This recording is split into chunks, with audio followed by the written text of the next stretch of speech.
Hey, garden family. I'm just going to tell you that the first part of this video is just me um, planting up, planting up corn. I had already put down the seeds for my Brussels sprouts, so now I am making rows to put in my corn. So I'm not sure if what is a good time of the year to start, but this is one thing about gardening. You get to learn as you go, and what might be right for some is wrong for others. And I believe that, nothing beats a failure but a try. If it works, it's great for me. If it doesn't, then I know better. But yeah, so I'm just making my rows so I can go ahead and put down my corn. So I saw on another video where um, someone said to soak their corn seeds first. So that's what I did. I let it soak for about 8 to 10 hours, and then I drained off the water. And now I'm putting they plumped up. So now I'm putting the corn seeds in my flower bed.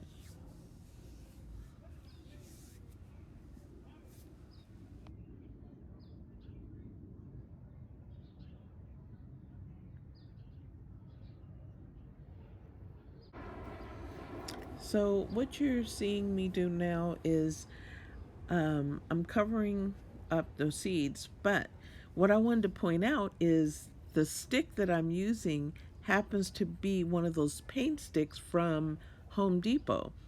And on the other side is there's a ruler. I never noticed that before. But yeah, there's a ruler.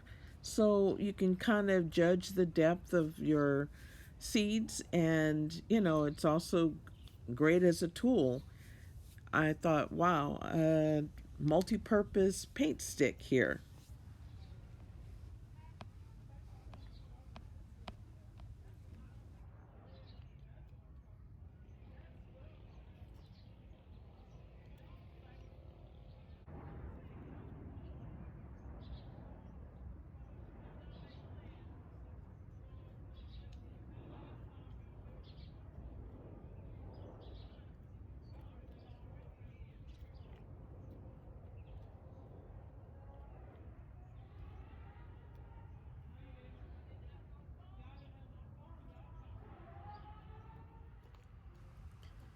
So now I'm getting ready to use my garden tone fertilizer. I'm going to sprinkle it on top because I forgot to put it in the soil before planting my seeds.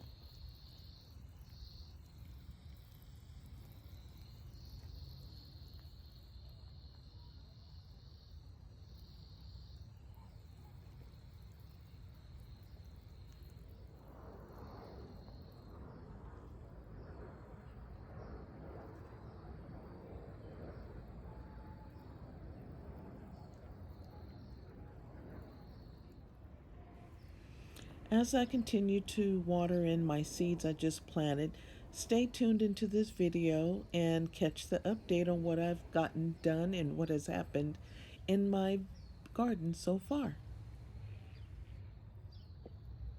Okay, y'all.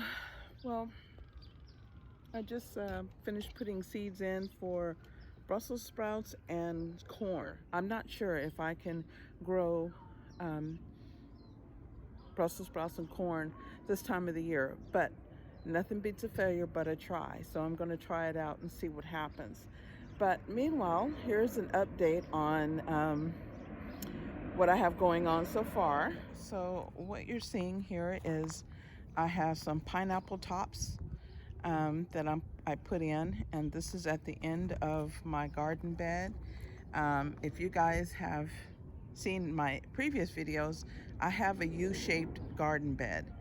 And what I did was I went over to Wally World and picked up some plant starts.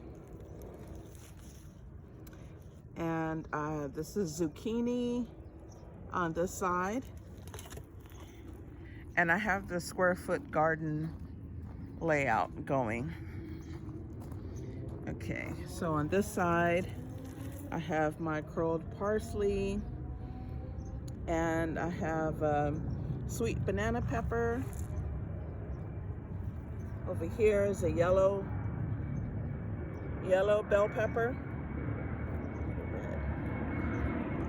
So, whew, that plane is loud. So what I did was I picked up some starts, a little bit at a time, and then I put in these hoops, and then I put this on top because I'm in 10B, and this is this white stuff is diatomaceous earth, because there was like a lot of ants right here. So I put that down. But anyway, back to what I was saying was that I put these hoops in, and I put these covering because I'm in 10B, which is already a hot, dry climate. But my backyard is south facing, and I don't want the sun to overtake my vegetables, so I decided to put in the shade cloth like they do at the big box stores. They have the shade cloths in, so I have that over it, and it seems to be doing really well, protecting the plants as well as they get some sun, and then water.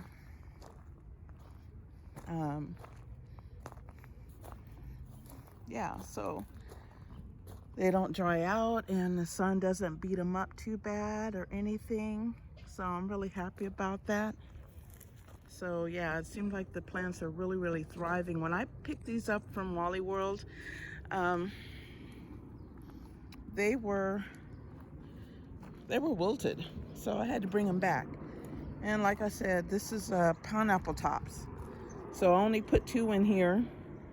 This one I got started several months ago. This one I just put in.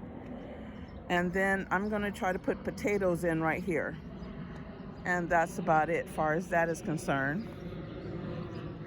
The banana plants, I still haven't separated them out. I need to separate them because they're getting wild.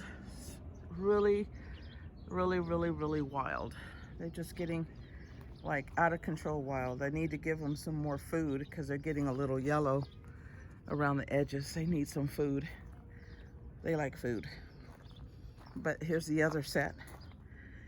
And if anyone is interested in going back in my previous videos, you will see that, wow, they were scrawny looking, and now look at them. They just really taken off.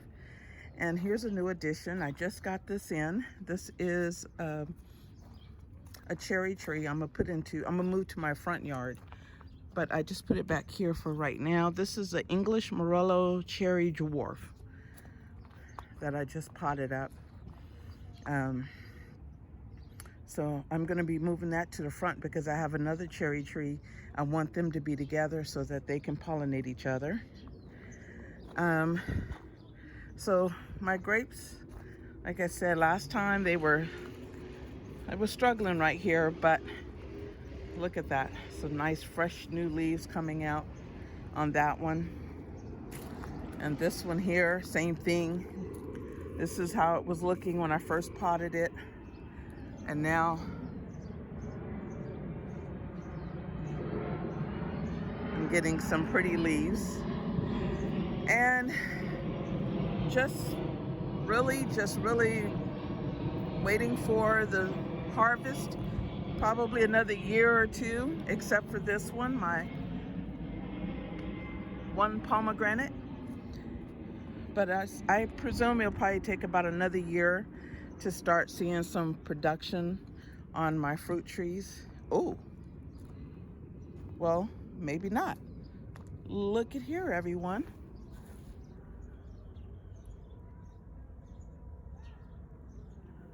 Wow. I wasn't expecting that. That is an apple. That is, these are columnar apples, meaning they grow up in a column. And this one is, let's see if we can take a look. This is a Scarlet Sentinel columnar apple. Stick that back down in there. This one is a North Pole columnar apple. This one, I don't know if it's gonna make it. It might die on me. But wow, I was not expecting an apple. This one is a Fuji dwarf, I believe. Yeah, semi-dwarf. Apple Fuji semi-dwarf.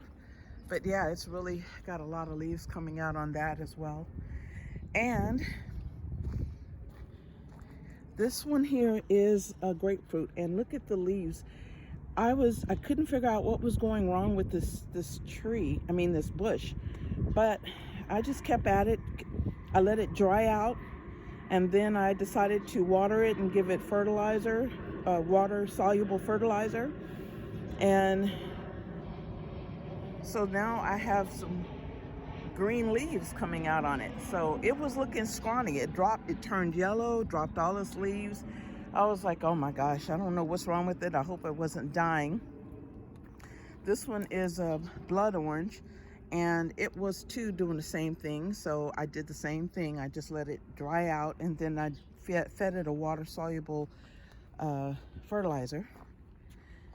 This one, same thing. This one I'm trying to get back. It's fighting, but it's holding on. It hasn't dropped any leaves, so I'm kind of happy about that one. But this is my biggest success right here.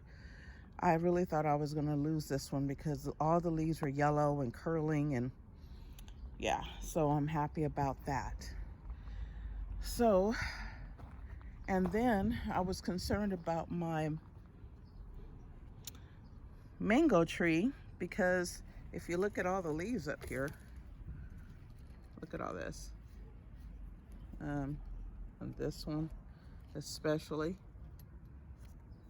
just looking pretty ragged. So,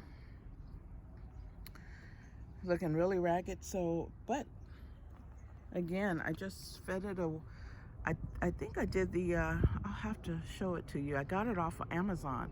But yeah, I gave it, I let it dry out and then gave it the water soluble fertilizer, and it just really took off. Same thing with my avocado. Look at this. This is how it was looking. It was looking pretty ragged. And now I have some beautiful leaves coming out. And so this is why I wanted to put this up, because the sun, all day sun, it's one thing, it's great, but it gets super hot back here because I have rocks. This is all rocks, and just like concrete, the warmth of the sun and gives off heat. This is my mulberry. I don't know. I think I'm gonna lose my mulberry because it hasn't done anything, but I'm gonna keep hope alive. This is my all-in-one almond tree.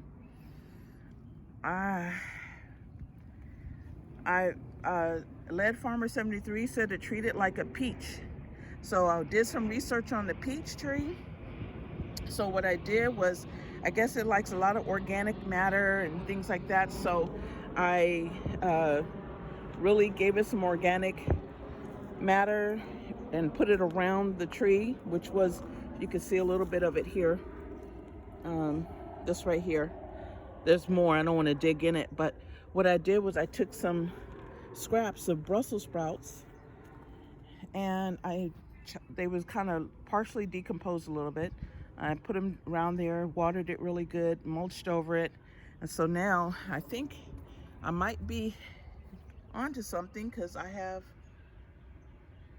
that leaf right there that's that's surviving. Everybody else looks dried and curled, and I think it was probably because it was thirsty. I think I was underwatering it. But yeah, so this is where I'm at in my backyard. From a year ago, there was bushes here. I had all the bushes removed. I've put in my raised vegetable garden here. My bananas over there. I have my fruit trees over here with their little canopy shade. And I can't wait till the grapes grow in up there above my old gazebo there. So, everything I planted is a slow grower. So I have Brussels sprouts on this side and corn on this side. And from my research, they grow very, very slow. So it's a matter of just waiting. But this little patch here, I have just a few potatoes I'm gonna put here. And then I have a couple of more starts that I'm gonna purchase at Home Depot that I'm gonna plant right here. And then that's it. That's all I'm gonna do for the summer. Okay guys, so this is the water soluble fertilizer I was referring to.